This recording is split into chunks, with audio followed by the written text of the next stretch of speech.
नहमदुहु व नसल्ली अला रसूलिहिल करीम अम्मा बाद फ़ौज़ बिल्लाहि मिनश शैतानिर रजीम बिस्मिल्लाहिर रहमानिर रहीम।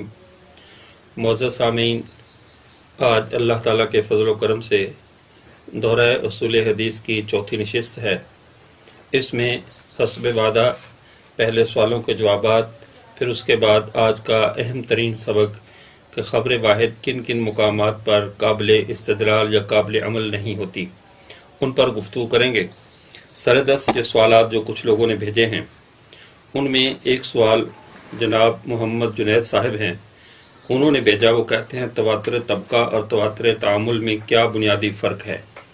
तवातुर तबका और तवातुर तामुल, इनमें बुनियादी फ़र्क ये है कि तवातुर तबका में चाहे वो अमल हो या कौल हो, उसको एक तबका आगे नकल करता है, लेकिन बसा औक़ात वो अमली पहलू नहीं होता, यानी अमली पहलू, बल्कि उसका ताल्लुक या तो एतकादात से होता है या उसका ताल्लुक हदीस कौली के साथ या किसी अमल की फजीलत के साथ होता है, तो या किसी बात पर वईद और किसी बात पर तशदीद होती है।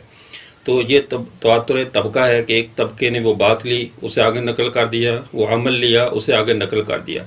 और तवातुर तामुल ये है कि चाहे अकवाल में किसी ने उसको नकल ना किया हो, लेकिन अमली तौर पर उम्मत के अंदर वो मुसलसल इस हद तक पहुंचा हुआ हो कि उसका गलती पर इम्कान उसको गलत कहना महाल हो।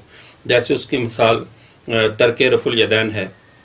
हजरात सहाबा किराम रज़वानुल्लाह ताला अलैहिम अजमाइन से लेकर आज तक उम्मत का एक मुतवातर तबका इसी पर अमल पैरा है, जिसे इमाम तिरमिज़ी रहमतुल्लाह अलैह ने सुन्नत तिरमिज़ी में भी तज़किरा किया कि आप सल्लल्लाहु अलैहि वसल्लम के बेशुमार अहले इल्म सहाबा शुरू नमाज में रफ़ुल यदैन करते थे, फिर दोबारा नहीं करते थे, और यही अमल सहाबा गैर वाहिद मिन अहलिल इल्मी मिन सहाबी नबी सल्लल्लाहु अलैहि वसल्लम व ताबईन व सुफ़यान सौरी व अहलुल कूफा, यानी ये सब लोगों का एक मुतवातिर अमली यानी चला आ रहा है। इसे तवातुर कदर अपना तवातुर तामुल कहा जाएगा कि मुस्तकिल इसके ऊपर उम्मत का एक अमली पहलू चला आ रहा है।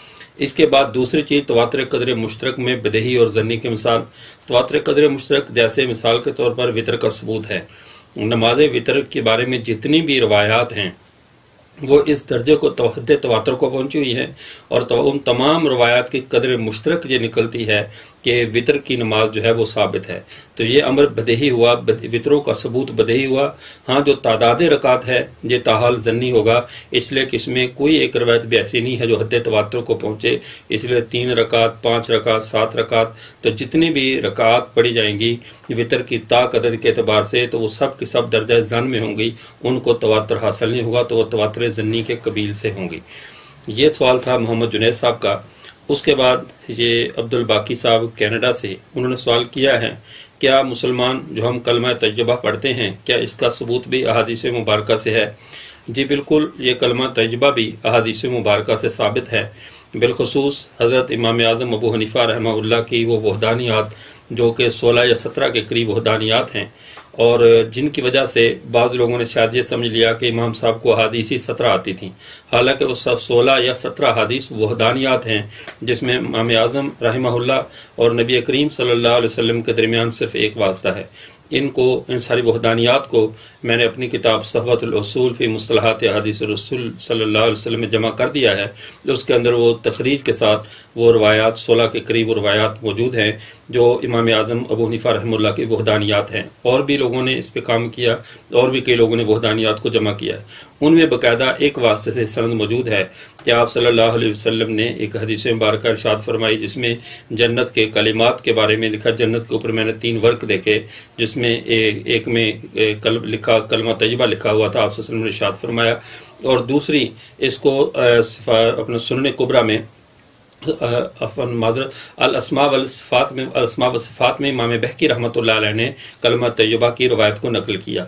मुस्तदरक हाकिम में इमाम हाकिम निशापुरी रहमतुल्लाह अलैह ने मुकम्मल कलमा तय्यबा की रवायत को नकल किया, जिसमें हज़रत सैयदना आदम अलैहिस्सलाम के वसीला देने का तज़किरा है, जिसमें उन्होंने अल्लाह के दरबार में वसीला दिया, और यही कलमा जो मुसलमान पढ़ते हैं इसी कलमे का उन्होंने वहाँ पर तज़किरा किया। इसी तरह जो हज़रत ताहिर रहमतुल्लाह उनकी किताब सफ़र गालबन उनकी किताब है उसके अंदर भी उन्होंने इसी कलमा तैयबा का जिक्र किया। अल्लामा इब्न हज़म रहमतुल्लाह अलैह ने मुहल्ला इब्न हज़म में बाकायदा इसको ऊपर उम्मत का इजमा भी नकल किया है। तो ये कलमा साबित है, ऐसा नहीं है कि यह कलमा तैयबा साबित नहीं है। हाँ, अलबत्ता कुतुब सित्ता में जिन्हें सिहाह सित्ता कहा जाता है, इनके अंदर इस तरह इकट्ठा सनद लिखा हुआ कलमा तैयबा मौजूद नहीं है। आगे दूसरा सवाल किया है एक दोस्त ने, उन्होंने कहा अगर किसी सहाबी की सहाबियत नसूस कतिया से साबित हो जाए तो उसके मुनकर का क्या हुक्म होगा। तो नसूस कतिया से साबित होने वाली चीज़ का इनकार करना कुफ्र है। सहाबी की सहाबियत नसूस कतिया से साबित हो तो इसका इनकार करने वाला दायरा इस्लाम से खारिज हो जाएगा कि उसने एक कती नस का इनकार किया है, और नस का इनकार बंदे को कुफ्र में ले जाता है।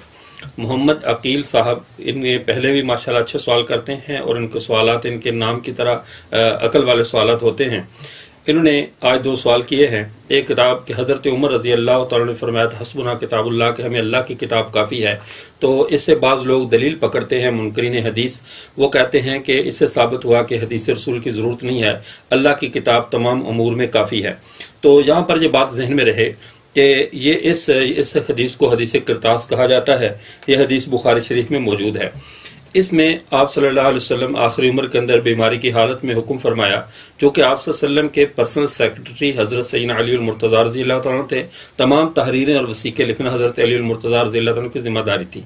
तो आपने उनसे फरमाया, तो उस वक्त हजरत उमर रज़ियल्लाहु तआला ने फरमाया कि हमें अल्लाह की किताब काफ़ी है, तो अब उसमें लिखने की हाजत ज़रूरत नहीं है। तो उस वक्त हज़रत अली रज़ी अल्लाह तआला के बारे में भी आता है कि रवायात में कि उन्होंने भी इस वजह से वहां से उठने से यानी उज़र किया, ना उठे कि ऐसा ना हो कि मैं कागज़ कलम लेने जाऊं या किसी काम से और कहीं जाऊं तो आप सल्लल्लाहु अलैहि वसल्लम दुनिया से पर्दा फरमा जाए और मैं यहाँ पर मौजूद ना हूं। तो हज़रत उमर रज़ी अल्लाह तआला ने भी हालात के पेश नज़र कहा अल्लाह की किताबों में काफ़ी है। तो अल्लाह की किताब से क्या मुराद है? तो यहाँ पे एक तो अवामुन्नास है, उनके जहन में ये बात होती है कि किताब और कुरान पाक एक ही चीज़ के 2 नाम हैं। हालांकि इसमें थोड़ा सा बारीक फ़र्क है। कुरान वही मतलूब को कहा जाता है जो जिब्राइल अलैहिस्सलाम लेकर नाज़िल हुए, तवातुर के साथ हम तक पहुंची और सहीफों के अंदर लिखी हुई है, 2 गत्तों के दरमियान किताबी शक्ल में हमारे पास मौजूद है। तो इस किताब को कुरान पाक, जिसके ऊपर उम्मत का इजमा है, इसको कुरान कहते हैं। और जब लफ्ज़ किताब बोला जाए तो उसमें इससे मुराद खास किताब खास नहीं होती, बल्कि इसमें उमूम है, इससे मुराद पूरी शरीयत होती है। तो इस जैसा, वरना अगर सुलेमान अलैहिस्सलाम ने जो हुदहुद को किताब देकर भेजा, कुरान पाक में यही है कि उन्होंने इस किताब का, उसमें किताब का तज़किरा है कि आप जाकर मेरी ये किताब उस तक पहुंचा दो। तो बकायदा इतना बड़ा नुस्खा नहीं था किताबी शक्ल में कि हुदहुद उठाकर ले जाता, तो एक छोटे से वर्क की तरफ पर, तो वर्क के ऊपर भी कुरान ने किताब का इतला किया, मुख्तलिफ मकतूब चीज़।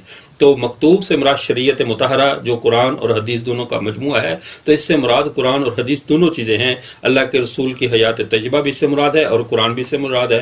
तो आप सल्लल्लाहु अलैहि वसल्लम के आप सामने उन्हें हस्बुना किताबुल्लाह कहना, तो ये मुकम्मल शरीयत की तरफ इशारा था, सिर्फ कुरान पाक की तरफ इशारा नहीं था। और इस हदीस किरतास से और भी बहुत सारे लोगों ने बड़े गलत सलत मतलब निकालने की कोशिश की है, तो लेकिन इसका मुनकरीन हदीस ने अपनी मर्जी से फ़ायदा उठाया, अपनी मर्जी का फ़ायदा उठाना चाहा, और जो हज़रत सैयदना उमर रज़ी अल्लाह तआला से नाराज़गी और बुग़्ज़ रखते थे, उन्होंने अपना फ़ायदा उठाना चाहा। लेकिन दोनों हज़रात ने खसारे का सौदा किया है। हज़रात सहाबा किराम रज़ियल्लाहु तआला अलैहिम अजमाइन, उनके बारे में बदगुमानी रखना या ये कहना कि इससे मुराद हदीस रसूल का इनकार है या सरासर गुमराही और कजरवी है, इस पर मुस्तकिल तसानीफ़ उलमा किराम की मौजूद हैं, जिसमें उन्होंने बहुत यानी तफसील और शराबस्त के साथ इस पर जो है वो लिखा है। दूसरा, मैं क्या हबीबुर रहमान कांदलवी साहब भी मुनकरीन हदीस में से हैं? जी बिल्कुल, हबीबुर रहमान कांदलवी साहब भी मुनकरीन हदीस में से हैं, उन्होंने भी हदीस का इनकार किया है। एक और ये बहन है ब्रेडफोर्ड से, उन्होंने ब्रेडफोर्ड बरतानिया से, उन्होंने कहा कि मुनकरीन ख़त्म नबूवत के पस पर्दा जिस तरह बरतानवी ताकत थी, तो मुनकरीन हदीस के पीछे कौन था? तो यहाँ पर ये 2 बातें जहन में रखिए कि बर्रे सगीर पाको हिंद में जिस तरह बरतानवी साम्राज्य अपना तसल्लुत जमाया हुआ था, बिल्कुल ऐसे ही सेंट्रल एशियाई रियासतों में रशियन इस्तेमार सर उठा रहा था। दोनों ने जिस तरह इस्लाम और अहले इस्लाम को कुचला, दोनों के अपने अपने मकासद थे, अगराज थी। एक लंबा तारीख का मौजू है, जो आदमी भी तारीख के साथ थोड़ा सा दर्क रखता है, वाकफियत रखता है, जो बर्रे सगीर पाको हिंद की तारीख को जानता है, वो अच्छी तरह इस बात को समझ सकता सकता है कि दोनों जो इस्तेमार थे, रशियन इस्तेमार और बरतानवी इस्तेमार, दोनों ने अपने अपने मकासद के लिए लोगों के मजहबी यानी ख्यालात, मजहबी एतकादात पर हमला किया। क्योंकि जिस कौम के एतकादात यानी मुंतशर हो जाए, जिसकी मजहबी सोच मुंतशर हो जाए, वो कौम फिर कभी भी एक नुक्ते पे मुत्तफिक नहीं हो सकती, उनकी कुव्वत पामाल हो जाती है, उनको फतह करना आसान हो जाता है। इसलिए कि दिमागी उलझने हमेशा शख्सी उलझनों का सबब बनती हैं, और शख्सी उलझने जब बिगाड़ का जरिया बनती हैं और ऐसे लोगों पर हुकूमत करनी आसान हो जाती है। हिंदुस्तान के अंदर जिस तरह उन्होंने बाज फुरूई मसाइल पर बड़े बड़े यानी मकातबे फिक्र भी तश्कील दिए और बाकायदा मुसलमानों को बाज छोटे छोटे मसाइल पर बाहम दोस्तों गिरेबां किया, फिरका वारियत को हवा दी, इस तरह के जराम किए, तो और साथ ही मुनकरीन ख़त्म नबूवत का एक फितना खड़ा किया मिर्जा गुलाम अहमद कादियानी की शक्ल में।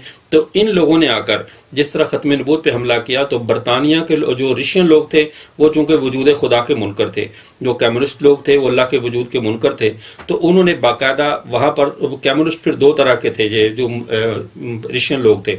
एक तो वो लोग थे जो एलानिया खुदा को नहीं मानते थे, वो कहते खुदा है तो सामने लाओ, कोई चीज़ है हमारे सामने आनी चाहिए, तो वो एलानिया वजूद खुदा के मुनकर थे। लेकिन एक वो लोग थे जो थे तो अंदर से कम्युनिस्ट, लेकिन उन्होंने बाज़ाब्ता तखरीब कारी करते हुए उम्मत मुस्लिमा के अंदर तखरीब का बीज बोया। तो उन्होंने इस्लाम के पहले दो हिस्से किए और करके कहा कि पहले दो इस्लाम नाम में बात मुतारफ करवाई गुलाम परवेज वगैरह ऐसे लोगों ने, कि एक इस्लाम वो है जो मुल्ला का इस्लाम है, चूंकि मुल्ला के नाम पर गाली देना आसान है, क्योंकि मुहाफ़िज़ सबसे पहले जिससे दुश्मनी होती है वो मुहाफ़िज़ से होती है। किसी ने भी किसी इमारत के अंदर चोरी और सरका करना हो तो पहले मुहाफ़िज़ीन पर हमलावर होता है, क्योंकि मजहबी तबका उलमा या दीन के मुहाफ़िज़ हैं। तो उन्होंने पहला हमला यह किया, एक दो खुदा हैं, एक खुदा वो है जो अल्लाह के, जो हमारा खुदा है हमारी मर्जी के मुताबिक है, और एक खुदा वो है जैसे मौलवी और मुल्ला और उलमा ने मुतारफ करवाया।